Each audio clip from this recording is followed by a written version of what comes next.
4 miles down, the ocean isn't just water. It's a physical weight that wants to turn your cockpit into a tin can and your lungs into a memory.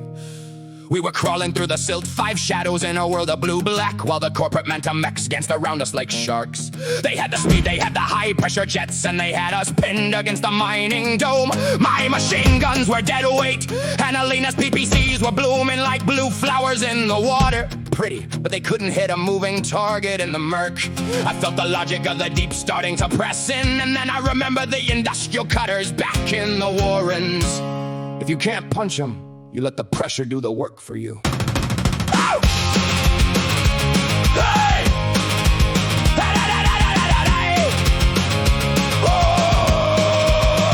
The mantas were circling sleek and fast, thinking the ransom had breathed its last. They moved through the current with the predator's ease, while we were the anchors down on our knees. My locust was groaning, the joints were all stiff as we stood on the edge of the abyssal cliff. One manta came screaming, a jet stream of lead, hunting for glory and a mercenary head. I looked at the dome of the structural steel, and the logic of pressure started to feel. 9,000 pounds on every square inch of power that makes even giants to flinch. I saw a support beam rusted and thin, holding the weight of the ocean within. Elena, I shouted, the shelf by the gate, we're gonna give them a taste of the weight. I redlined the engine, a slow motion sprint, giving the mantas a tactical hint. I played a dumb captain, I played the lost rat, luring them into the place where we sat. They lined up behind me, 3 mechs in a row, ready to strike in the darkness below. They didn't see Elena perched on the height, waiting to trigger the ocean's own might. Oh, she's the hammer and I'm the mechanical spark, lighting a fire in the middle of the dark. We're the bolt and the chain, we're the gear and the rust, betting our lives on a partnership trust.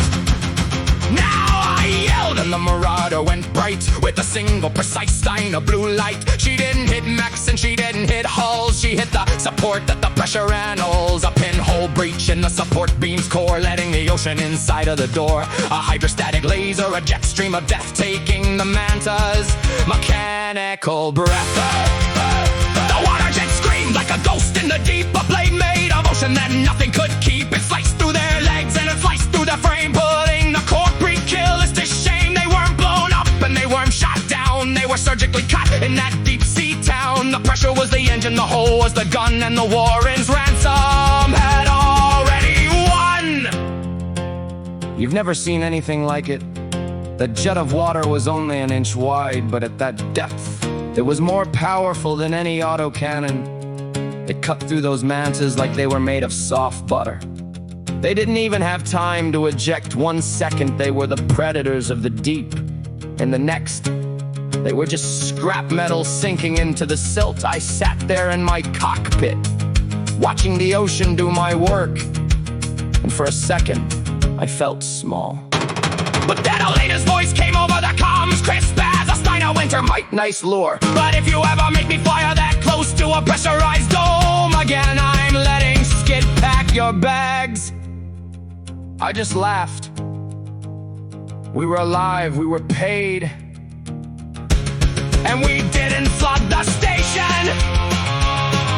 The corporate suits were so happy, they didn't even ask about the Admiral's jacket. We got the bonus, we got the respect, and we left the Beast 4 with enough sea bills to buy us and our folks back home a nice present or two. But the universe doesn't let you stay dry for long. Barkeep, give me a double. And keep that darn water out of the glass. I've had enough of water for a lifetime.